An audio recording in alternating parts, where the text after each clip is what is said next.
அனைவருக்கும் வணக்கம். கணக்கெடுப்பு படிவத்தை எப்படி ஃபில் பண்ணணுன்றதை பார்க்க போறோம். கணக்கெடுப்பு படிவத்தில் உங்களுடைய பெயர் வந்துடும், நீங்க எந்த பூத்தில் ஓட்டு போறீங்கன்றதும் உங்க போட்டோ வந்து புகைப்படம் வந்துடும். இதுல புதிய புகைப்படம் ஒட்டணும். இப்ப கணக்கெடுப்பு படிவத்தை 3 கேட்டகரியா பிரிச்சுக்கலாம். மேல இருக்கிறது 1, இங்க கீழே right hand side left hand side 2 இருக்கு. அதுல 2, 3 ஃபில் பண்ணிக்கலாம்.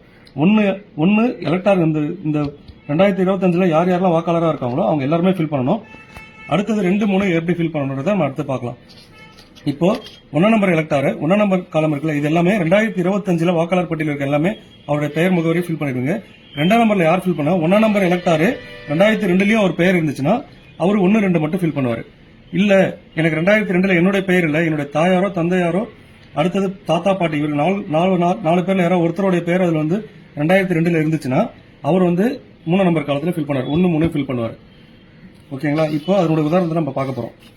இப்போ இந்த எலக்டார் எடுத்துட்டீங்கன்னா இந்த குப்புசாமி இதெல்லாம் உதாரணத்துக்காக தான் எடுத்துக்கிறோம். குப்புசாமின்ற எலக்டார் பாத்தீங்கன்னா அவரு அவர் டேட் ஆஃப் பர்த் இங்க ஃபில் பண்ணிடுறாரு, அவருடைய ஆதார் நம்பர் ஃபில் பண்ணிடுறாரு, அவருடைய கைபேசி எண், அவருடைய தந்தையார் பாதுகாப்பு பேர், அதாவது குப்புசாமியோட தந்தை பெயரு ராமசாமி, அவருடைய தந்தையுடைய ஓட்டர் ஐடி நம்பர், அடுத்தது அவருடைய தாயார் நம்பர் பெயரு, தாயாருடைய ஓட்டர் ஐடி நம்பர், துணைவியார்னா அவர் திருமணம் ஆகியிருந்தாலும் அவர் மனைவி பெயர், அவருடைய மனைவியுடைய ஓட்டர் ஐடி நம்பர், இதை மனைவியா இருந்தாலும் அவருடைய கணவருடைய பெயரை போட்டு ஃபில் பண்ணுவாங்க.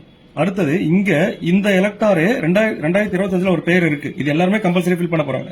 இந்த எலக்டாரு 2002ல இருந்திருக்காரு அப்படின்ற பட்சத்தில் அவர் 2002ல இருக்கவங்க இந்த சைட்ல தான் ஃபில் பண்ணணும். அவர் பேர் இருக்குல்ல, அவரே குப்புசாமின்ற பெயரை போட்டுருவாரு. அவருடைய 2002ல அவரோட ஓட்டர் ஐடி நம்பர் என்னவோ அந்த நம்பர், சில பேருக்கு பாத்தீங்கன்னா 2002ல ஓட்டர் ஐடி நம்பர் இருக்காது, அப்படி இருந்துச்சுன்னா ஐபன் போட்டுருங்க. அடுத்த உறவினர் பெயர், குப்புசாமியோட உறவினர் பெயர், அவர் என்ன உறவு முறை, அவர் எந்த மாவட்டத்தில் இருந்தாரு, எந்த மாநிலத்தில் இருந்தாரு, அவர் இந்தியா ஃபுல்லா எந்த இடத்துல 2002ல ஓட்டர் ஐடி இருந்தாலும் அந்த டீடைல் இதுல ஃபில் பண்ணணும். இப்ப சட்டமன்ற தொகுதி பேர் பாத்தீங்கன்னா மண்ணாடிப்பட்டு. இப்போ சட்டமன்ற தொகுதி என்னன்றது 2002ல அந்த தொகுதிக்கு என்ன நம்பரோ அந்த நம்பர் போடணும்.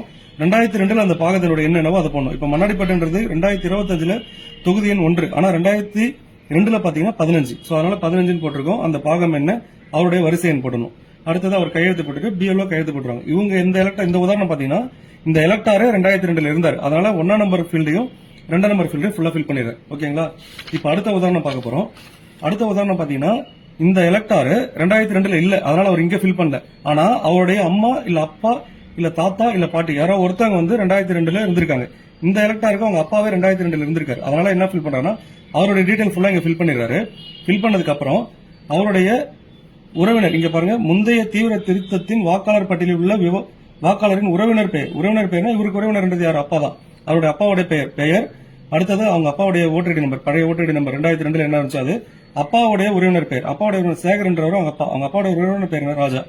அடுத்தது அவருக்கு என்ன உறவு முறை, அவர் எந்த மாவட்டம் என்ன மாநிலம் இந்த சட்டமன்ற தொகுதி, அந்த முந்தைய சட்டமன்ற தொகுதியுடைய என்னென்னவோ அதெல்லாம் ஃபில் பண்ணிட்டு போட்டுருக்காரு.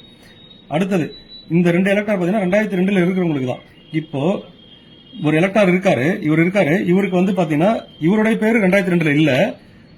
அடுத்தது இவங்க அப்பா அம்மா தாத்தா பாட்டி இவங்க 4 பேர்ல யாரோ ஒருத்தவங்க 2002ல இல்ல, இவர் மட்டும் தான் 2025 இருக்காரு. 2002ல இவர் உறவு முறையில் யாருமே இல்லன்ற பட்சத்தில் இவர் மேல இருக்க இந்த 1ஆம் நம்பர் ஃபீல்ட் இருக்குல்ல, இது மட்டும் ஃபில் பண்ணிட்டு அவர் கையெழுத்து போட்டுட்டு பிஎல்ஓ கிட்ட சமர்ப்பிச்சிடலாம். ஓகேங்களா? இதுதான் வாக்காளர் கணக்கெடுப்பு படிவத்தை பூர்த்தி செய்யறதுக்கு ஒரு எக்ஸாம்பிள். நன்றி.